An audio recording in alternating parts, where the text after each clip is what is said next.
You know, it's really difficult to deal with any kind of trauma. Trauma seems to be at the core of most of society.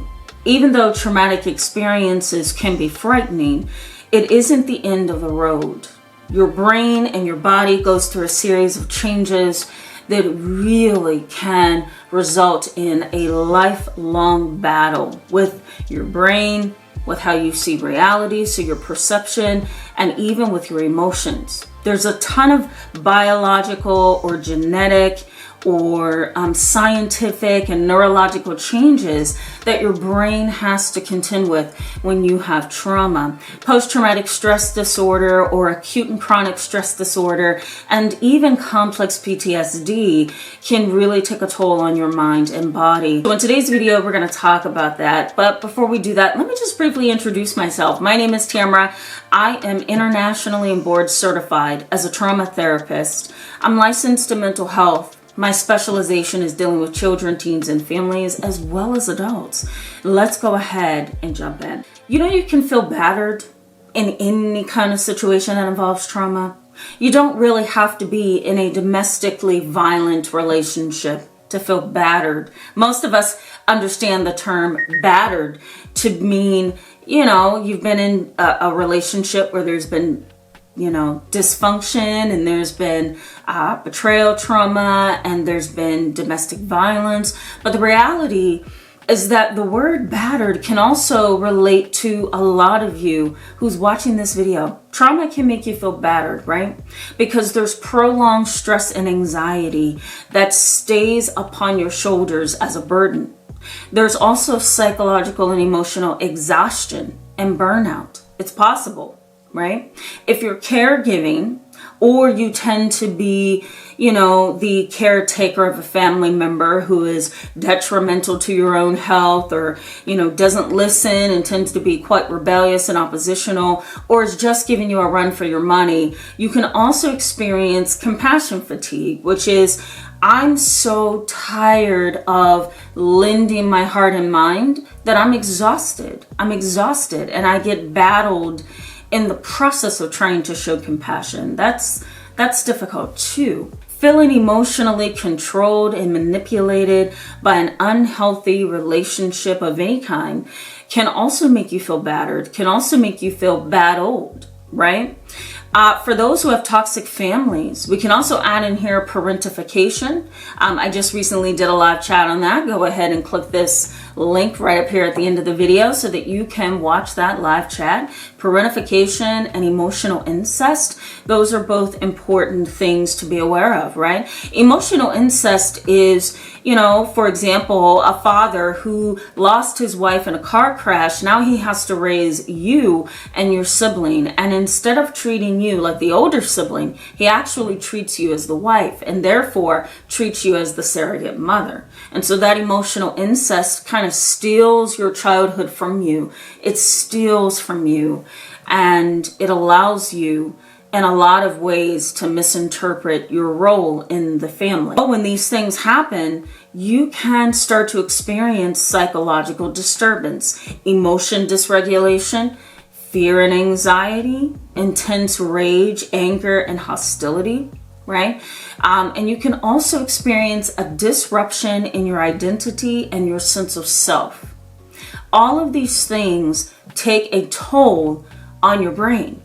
And when your brain is impacted, you can't move forward. The brain is a complicated organ because a lot of scientists are still trying to figure out some very typical processes still that occurs within the brain. We're not 100% sure what causes certain psychiatric conditions, right? And a lot of times we're just having to guess in the dark and apply a diagnosis without fully understanding what's going on. And there may be very good clinicians or therapists or psychologists or doctors who understand human behavior, but when it comes to how the brain responds, it can sometimes be a tricky organ. There's different parts of the brain that you need to be aware of, And these different parts of the brain can very much impact your ability to move forward and very much impact your ability to survive. In research and in research studies involving the brain, most scientists have found that the amygdala is enlarged. It is basically overreactive. It doesn't turn off the alarm that it sounds when it's in the environment of a traumatic experience. You know, the amygdala is an almond-sized structure in the middle of the brain, and it sits in the middle of other regions that is really tuned into human emotion. And I'm going to get to that in just a second. But this almond-sized structure of the brain is impacted greatly when there's been a traumatic experience. It's impacted greatly when there's anxiety or some kind of phobia, when there's obsessive compulsive disorder, when there's acute and chronic stress, when there's intense anxiety. It's a part of the brain that responds to life. There's no intellectualizing anything in the amygdala. There's no dissecting or picking and pulling apart different things like you would with your executive functioning or prefrontal cortex, I could say. The amygdala is more primitive. It tends to really kind of monitor your environment like a flashlight. It sounds an alarm when it is in the realm of danger. And so the amygdala is really this organ that says, red light, something is wrong. And when the amygdala is thrown off, or it's overreactive, or it's overactive, it can cause a series of issues daily for you. Increased heart rate, trouble concentrating, poor sleep at night, so insomnia or hypersomnia. You sleep a little bit too much. Depression can happen. Phobias can develop. Claustrophobia or agoraphobia, for example. Those things are regulated by the amygdala. Mainly everything that involves our emotions is regulated by the amygdala. We also have around the amygdala the limbic system, which is kind of like the house of emotions and emotional memories. And then of course we have the hippocampus. The hippocampus kind of gives context. So the amygdala might say, back in 1922, you fought in A, B, and C war. And the hippocampus says, yeah, and at that time you were standing in the kitchen trying to eat dinner before you went off to your next practice and your next training. So the amygdala says, remember this memory. The hippocampus gives that context that can really make you feel like you were back in that traumatic experience again. And that's why most people who have PTSD struggle with flashbacks. It's the hippocampus, it's the amygdala and the limbic system that kind of communicates with each other. Now, there's another part of the brain known as the dorsal anterior cingulate cortex. That is also around the amygdala, the limbic system, the hippocampus. And in that kind of, you know, that ball of connectedness, these regions really do communicate with each other. And if you are in an anxiety attack, a panic attack, a flashback, if you suffer from PTSD, complex PTSD, phobias, this ball of communication tends to be quite off, and so it makes healing very difficult. The other part of this that you should know about is the fight or flight response. Now, some people call it central nervous system dominance, but then other people may call it fight or flight mode.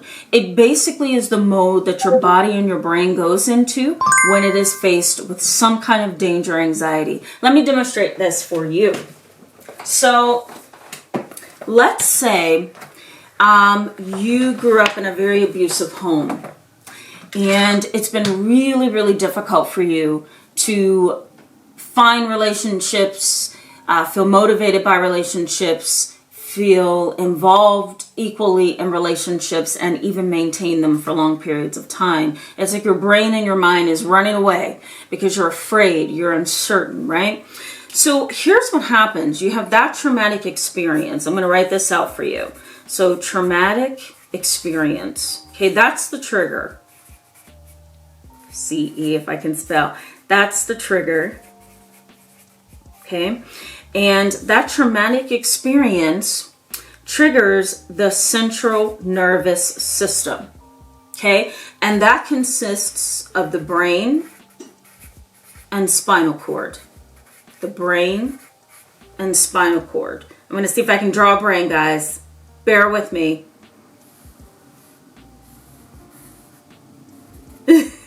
This is not working out. Take a look at this, okay? That's the brain. So you have traumatic experience, which is the trigger. And then, of course, it triggers the central nervous system, CNS.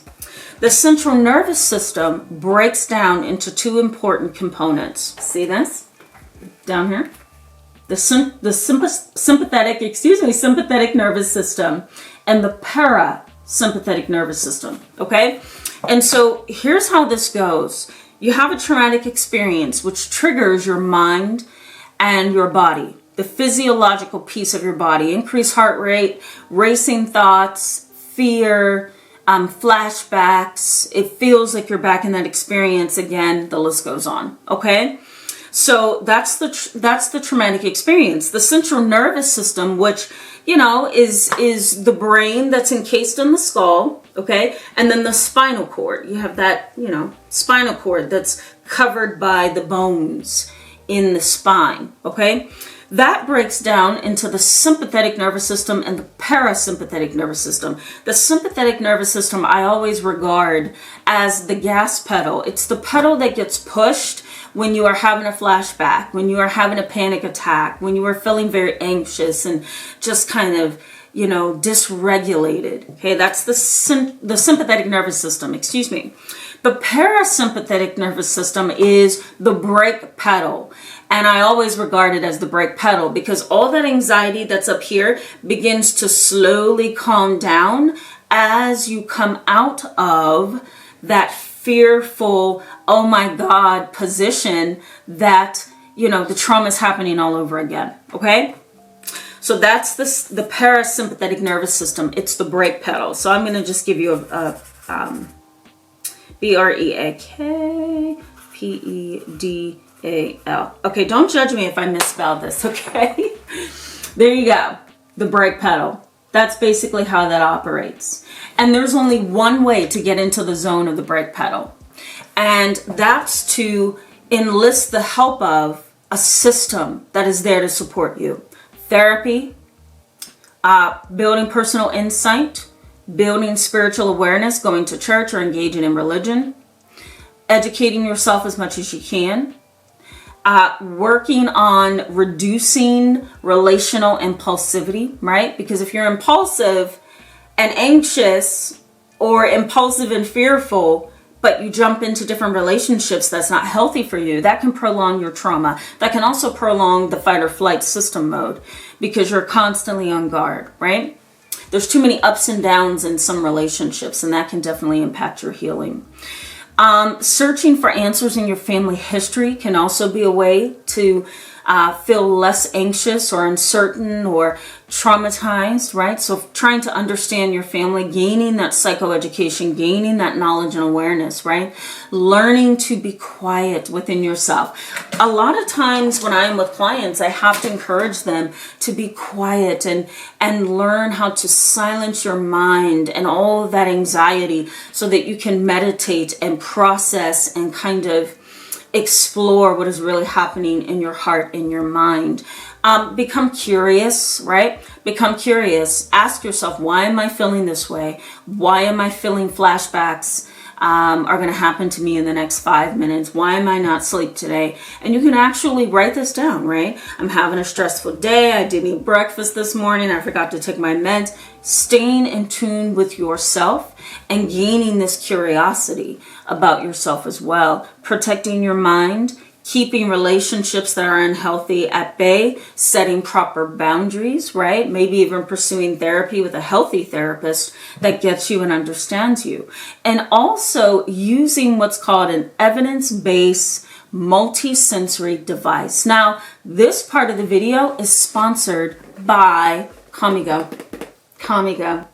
Let's talk about this a little bit. Calmigo is a multi-sensory device, and this awesome device is very helpful for moments where you feel your anxiety, you feel your stress response, you feel your mind racing, and you just need something in the moment that's quick, that's, you know, triggering all of your sensory systems, I'll call it, and really helping you gain that control. If you will, Calmigo kind of reminds me of a tool that, you know, you're driving 90 miles per hour on the road and, you know, you're having a hard time stopping the car from speeding, and you just have to slam on the brakes so that you can gain control. Well, Calmigo kind of reminds me of that. It's like I'm going through this 90 mile per hour, you know, experience. I'm losing control.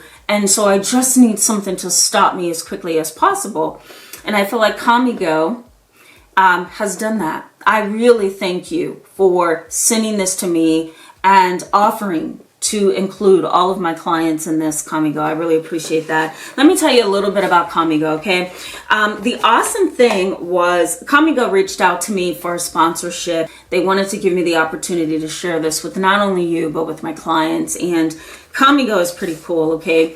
There's some scientific research behind Calmigo because it is a multi-sensory device. There's a concept in theory known as grounding. And grounding is basically the process by which you actually use your senses to help you calm down when you're in a moment of distress or anxiety. You know, let's say, for example, you have a panic attack. You're on your way to a college class. You're really afraid you're not going to be able to get through the exam. You don't know how things are going to go. You don't have any kind of tools to help calm you down. You know, however, that you just need to get to class, right? And get to that exam. So you're starting to shake, your heart rate is going up, you have all these negative thoughts. It's really difficult for you to hit the brake pedal, right? So that you won't be in that mode of anxiousness or anxiety. What grounding does is it allows you to ground yourself back to reality using your senses, your sight, your smell, maybe your taste at times. You know, you can suck on a lollipop, you can eat a piece of chocolate, you can do whatever you can to change how you're viewing things, and even your tactile senses and your nose, right? Your smell. So Calmigo kind of engages all of those sensory systems, and that's what I find so cool about this device. So once you open the box, you're going to get this nice little box like this. The tool comes already kind of ready to go for you. You're going to need, it looks like a screwdriver to open the back if you want to put batteries in here. But this is a really cool device because you can stick it anywhere, in your pocket, in your briefcase, in your purse. You open this little thing here, so you kind of pull the plastic off. You see how that is? Uh-oh, I don't know if you guys can see it. And here's how it looks. I'm trying to get it to focus for you. Ooh, I don't know. It's not working. All right, so we're gonna leave it like that because I don't know if you can see it, but here's the mouthpiece, and the mouthpiece actually goes this way. Okay, and I love this because you put it near your mouth. You can hold it with two hands, you can hold it with one hand. You turn it on, and when you turn it on, which I'll do for you in a second here, there's a light. There's actually two lights. There's a green and there's a blue light, and the lights kind of stimulate your visual senses, which I think is the coolest thing. This thing, right, you're inhaling and you're exhaling, you're inhaling and you're exhaling. So it has a little bit of the taste part down, I think, just a little bit. It also engages the senses in your nose because you can actually, let me show you this. This was the coolest part for me. You can actually use an insert that is, it's going to come in a package like this, and it is called, hopefully you can see that. Ooh, I don't know if you can see that. It's actually called a scented plate. And let me see if I can open this for you to see. Yeah, so the scented plate is gonna look like this, okay? And it actually fixes onto, yeah, you put it onto here like this, you know, and it nicely, uh-oh, do I have it upside down? I do have it upside down. You put it on to the front and it clicks in. Let me show you one more time. So this is the scented plate. I'm gonna, this is rough for me, guys. Bear with me. The scented plate right there. There it is. And you take this scented plate. Oh my God, that smells so good. It smells like lavender. And you put it right onto this device, okay? So that when you put it on your mouth to inhale and exhale, you can literally smell this. And the company asked me, what smell would you like? And I said I would definitely love the lavender. So that's exactly what they sent me in this nice little package. When you open up your box, I don't know if it's the same for creators or influencers versus, just people who want to buy the device, but you are going to, in the box, you're going to get this nice little Calmigo bag.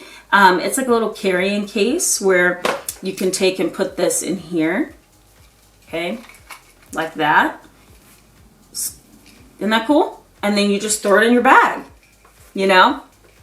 And then also what comes with this, which I think is awesome, is a little screwdriver so that you can put the batteries in. And of course you get batteries so that you can plug this in. Now, what's interesting about Calmigo is you can put the plate back on. So I'm trying to put this thing back on. You can put it's not a plate, it's like a covering. And you can do that without having to take off the scented plate. So that when you are, let's say, going to work or, you're driving home from work, you can just simply remove this and the plate will be in here. Okay. I highly suggest, and I've seen this myself because I've tried the device just for this video, but I suggest when you have a plate on here and you want to put the, am I doing this wrong? Yes. And you want to put the plate back on. I would put the plate on and just make sure that the covering clicks in place. That's going to preserve the fragrance for you, okay? So it touches all your senses, which I love. You are going to get a nice manual. This manual is very helpful to me. It's like a step-by-step manual on how to utilize this tool. I honestly think that this is really good competition for Calmigo because the competition is this. There's a variety of other devices, and let me tell you, the other devices are just as good as Calmigo. But what I love about Calmigo, though, is it is an investment. It is an investment. However, you get a lot out of this because you get the scented plates, you get whatever scent that you request, depending on what they offer. You have all the senses being engaged with this device. Your hearing, your sight, your smell, your taste, even your tactile senses. You also have, the ability to put this nice little device down in your purse or your briefcase or your pocket and take it with you. What I love about the device is after a certain period of time using the device, it actually, in an interesting way, kind of quote unquote remembers your breathing style, and it can mimic that for you over time. I think that is such cool technology. It really is engaging your ability to breathe correctly. It's allowing you to breathe correctly. A lot of us, we breathe like that when we're tired, right? Or sometimes we inhale and then we... That's not good enough. You need to inhale appropriately and exhale. And when you exhale in that fashion, your brain responds, your heart rate responds, your central nervous system responds, and it brings you back down to the parasympathetic nervous system zone of control and just stability, emotionally and psychologically. And that's where you want to be. So this cool device really does a really good job. If you're interested in purchasing Calmigo, I have a coupon code down in the description box for you. It's Tamara H24, and you will get $30 off if you decide to buy Calmigo using the link in the description box.